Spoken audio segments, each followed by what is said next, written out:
আর্টিস্টরা কিন্তু শিশুর মতো, এটা তো মানেন। কাদামাটির মতো, হ্যাঁ, কাদামাটির মতো, এবং ওদেরকে অনেক আদর করতে হয়। আপনি একজন আর্টিস্টকে যখন একটু আদর করে মাথায় হাত বুলিয়ে বোঝাবেন, ও আপনার জন্য জান প্রাণ দিয়ে দেবে। তো এই যে আপনার একটা লম্বা আপনি গ্যাপ নিয়েছেন, আপনি বলছিলেন যে 17 সাল থেকে আপনি সেপারেশনে ছিলেন এবং 22 সালে ডিভোর্স। তো আপনার মনে হয়নি যে এর মাঝখানে ফেরা যায়, কিংবা আপনার মনে হয় না যে আপনি যে গ্যাপ নিয়েছিলেন সংসার করবার জন্য, সেই সংসারটি তো আর হয়নি, তো রিগ্রেট ফিল করেছিলেন? না, মানে কাজে আসেনি কেন এটার জন্য তো না। প্রতিটা জিনিসের একটা সময় আছে আমার কাছে মনে হয়। আমার একবারের জন্য, জানেন, এটা এই প্রশ্নটা আমি অনেক শুনেছি যে আপনি যে কাজটা ছেড়ে দেন, এই যে ইন্ডাস্ট্রি, আপনিও আমাকে বলেন যে such a wastage of talent.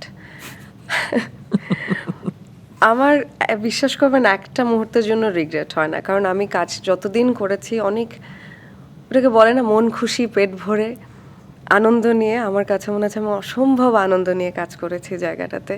আমি এই আমার ইন্ডাস্ট্রির মানুষগুলোকে আমি অসম্ভব ভালোবাসি, এবং তাদের সাথে হয়তো আমার দেখা হয় না, যোগাযোগ নেই, কিন্তু আমার মনে হয় যে আত্মিক কানেকশনটা আমার রয়ে গেছে।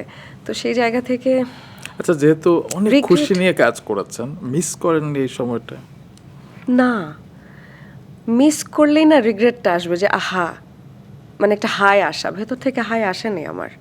এবং আমাকে যখন কাজে ফেরত আসার জন্য আসলে পুশ করা শুরু হয়, কারণ আমাকে কোথাও দেখা যেত না, এটা আরেকটা মজার ব্যাপার। আমাকে শুধুমাত্র ঢাকা শহরে একটা জায়গায় দেখা যেত, রুসলান স্টুডিও, আমি জিমে যেতাম।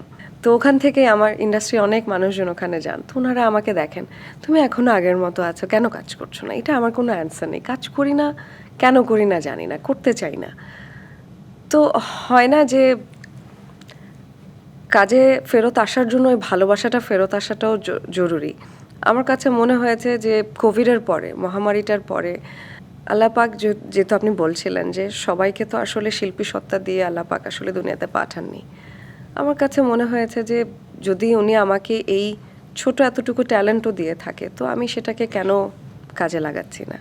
তো সব কিছু মিলে আমার মনে হয়েছে যে ব্যাটে বলে হয়ে গেছে, যখন মিজানুর রহমান আরিয়ান 19-20-এর স্ক্রিপ্টটা নিয়ে আসলেন বা প্ল্যানিং বললেন। এবং হয় কি, আর্টিস্টরা কিন্তু শিশুর মতো, এটা তো মানেন। কাদামাটির মতো, হ্যাঁ, কাদামাটির মতো, এবং ওদেরকে অনেক আদর করতে হয়। আপনি একজন আর্টিস্টকে যখন একটু আদর করে মাথায় হাত বুলিয়ে বোঝাবেন, ও আপনার জন্য জান প্রাণ দিয়ে দেবে। তো আমার কাছে মনে হয়েছে যে আমার ডিরেক্টর ওই মুহূর্তে মিজানুর রহমান আরিয়ান এবং আমার যে প্রডিউসার সিইও রেদন রনি, ওনারা ওটাই করেছেন, ওই ফরম্যাটেই গেছেন।